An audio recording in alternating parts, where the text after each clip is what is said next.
Ya, pada hari ini pemerintah daerah memberi apresiasi kepada kontingen Pesparani Kabupaten Sanggau yang telah berpartisipasi dalam Pesparani tingkat Provinsi Kalimantan Barat.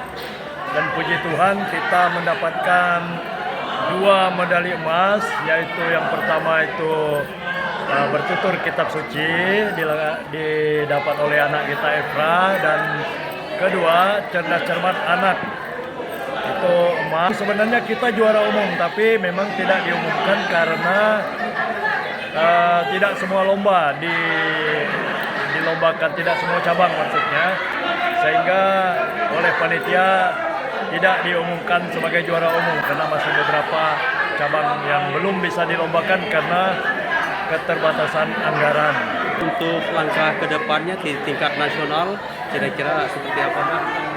Yang untuk tingkat nasional, anak-anak kita yang sudah memperoleh emas, terutama yang bertutur kitab suci itu memang memperoleh nilai tertinggi dari semua peserta. Jadi kita yakin anak kita ini bisa mewakili Kalimantan Barat nanti. Demikian juga yang cerdas cermat juga sangat bagus, dan kita harapkan mereka masih bisa mewakili karena tahun 2027 nanti pesertanya ada kategori usia. Kami berjumpa dengan adik Efra ya, juara 1 lomba bertutur kitab suci tingkat Provinsi Kalimantan Barat. Bagaimana perasaan adik setelah mendapat peringkat 1? Senang sih. Bisa diceritakan pengalamannya mulai dari persiapannya sampai akhirnya meraih juara 1. Pas itu waktu lagi mau bertutur, disuruh cari cerita dulu, dikasih dek mana, terus Eva pilih 5 yang terbaikkan. Terus dia hafal-hafal, pas hari H ke kantor Kabupaten Sanggau, lepasan, habis itu pontianak, habis itu lomba dan dapat juara. Sebelum kamu juara 1 di provinsi, sebelumnya pernah juara tidak? Yang di luar ini? Yang ya, di mana juara? Di sekolah. Di sekolah. Sama di paroki pas bulan kitab suci. Pernah. Waktu di Sanggau kemarin ada ikut juga Pesparani di Sanggau? Ikut. Juara tidak? Juara. Juara berapa? Juara 1. Juara 1 ya. Selamat untuk Ade Efra, semoga dipertahankan prestasinya ya, dan supaya nanti tingkat nasional bisa juara lagi ya, harapan begitu. Apa pesan Ade Efra untuk yang belum juara? Tetap semangat, jangan menyerah. Yang terhormat Bupati Sanggau yang juga merupakan Ketua RT 3 di Kabupaten Sanggau, yang kami hormati Wakil Bupati Sanggau yang juga merupakan Sekretaris RT 3 di Kabupaten Sanggau, Forkombimnya yang mewakili Kepala Kantor Kabupaten Sanggau dan Kepala Kantor Instansi Vertikal lainnya ada yang mewakili, Ketua Organisasi atau organisasi ada yang mewakili, pastor, suster, seluruh kepala OPD yang hadir juga yang mewakili.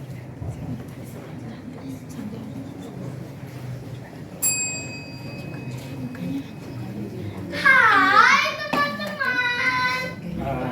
Hai. Adil Kak Kalino, Baju Ramin Kak Sarugang, masih ingat Kak Jubata? Harus. Yang saya hormati, pastor, suster, bapak ibu, teman-teman, dan dewan juri yang terhormat. Selamat malam. Perkenalkan, nama saya Brigita Efra Prapaska. Usia saya 9 tahun. Saya utusan dari Kabupaten Sanggau. Hari ini saya akan menunjukkan tutur kitab suci yang berjudul 5 roti dan 2 ikan yang diambil dari Injil Yohanes bab 6 ayat 1 sampai dengan ayat 15. Dengarkan baik-baik ya cerita saya. Iya. Siap. Begini ceritanya. Suatu hari datanglah seorang anak tergesa-gesa pamit kepada ibu. Ibu, aku pergi dulu ya. Kamu mau kemana, nak? Aku mau pergi mengejar orang yang beramai-ramai di sana, Bu. Ya, hati-hati. Jangan lupa bawa bekalmu. Nah, teman-teman, tahu tidak anak tersebut siapa? Belum. Ya, betul sekali. Karena saya belum memberitahu teman-teman.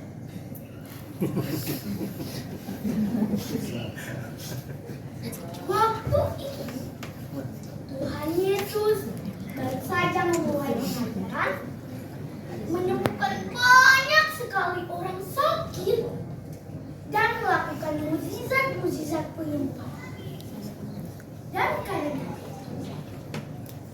ramai sekali orang yang ingin melihat dan mendengarkan Tuhan Yesus. Sampai-sampai mereka lupa membawa bekal makanan. Rombongan besar itu akhirnya sampai di seberang Danau Galilea, yaitu Danau Tiberias. Di sana, Tuhan Yesus duduk di atas bukit bersama dengan murid-murid. Ia melihat betapa ramai sekali orang yang mengikuti dia. Tuhan Yesus tahu pasti mereka semua mulai lapar.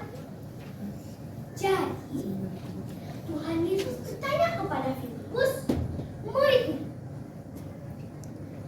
di manakah kita bisa mendapatkan roti agar mereka semua dapat makan? Kata Tuhan Yesus. Filipus pun tercengang. Diam sejenak, lalu menjawab, Tuhan, roti seharga 200 dinar belum cukup untuk orang makan sebanyak ini. Bahkan mereka hanya mendapatkan potong roti kecil saja. Lalu ada murid lainnya yang bernama Andreas, saudara Simon Petrus, datang lalu berkata, Tuhan, di sini ada seorang anak kecil yang membawa 5 roti jelai dan 2 ikan. Nah, teman-teman pasti makan ikan di rumah lebih dari 2 kan? Iya. Betul atau betul? Hehehe. Lalu Yesus memanggil anak yang mempunyai 5 roti jelai dan 2 ikan. Kemarilah, nak. Lalu anak itu pulang. Tuhan Yesus bertanya, anakku, bolehkah aku meminta 5 roti dan 2 ikanmu untuk makan orang sekalian? Anak itu menjawab, Tuhan, aku punya sedikit. Rotiku hanya 5, ikanku hanya 2. Tetapi belum cukup untuk orang makan sebanyak ini.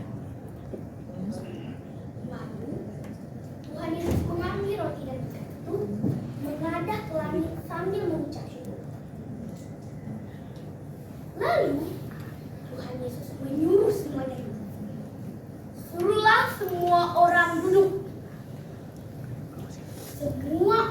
ataupun duduk atas rumput. Nah, teman-teman, tahu tidak anak tersebut siapa? Belum. Ya, ini saya mau memberitahu teman-teman. Itu loh, anak yang membawa 5 roti jelai dan 2 ikan yang pergi bergesa-gesa. Nah, Tuhan Yesus menyuruh murid-muridnya membagikannya kepada semua orang yang hadir. Wah, ajaib sekali. Roti dan ikan itu tidak berkurang, malah terus bertambah. Wah, ajaib sekali bukan? Roti hanya 5, ikan hanya 2. Tetapi orang yang datang lebih dari 5. Nah, setelah semua orang selesai makan, Tuhan Yesus menyuruh murid-muridnya mengambil potong-potongan ikan dan roti yang masih tersisa.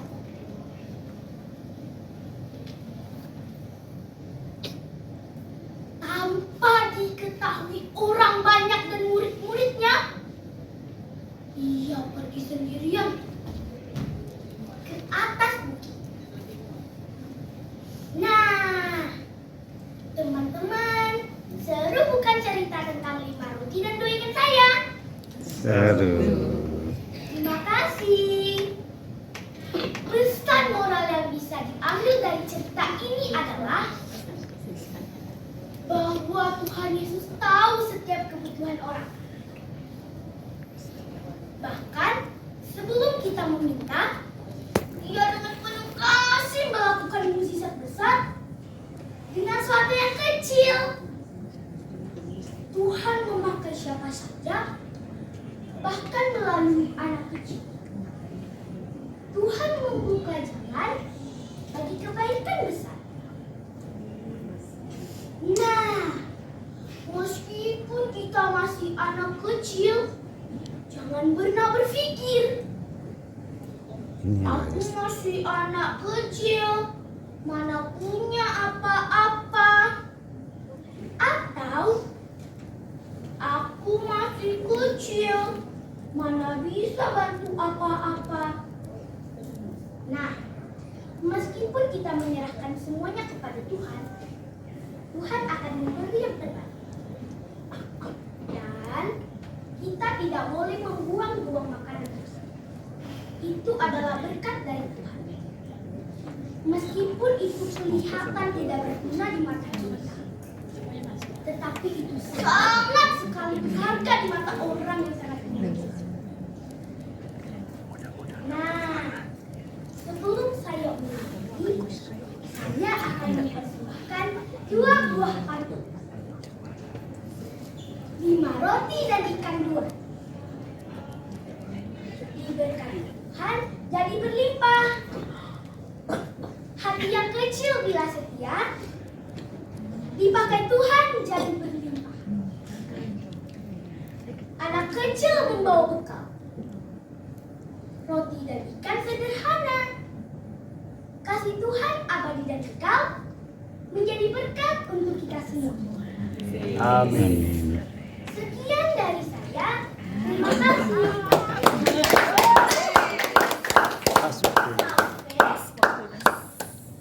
Selamat malam. Tuhan Yesus memberkati kita semua. Amin. Dalam nama Bapa, Putra, dan Roh Kudus. Amin.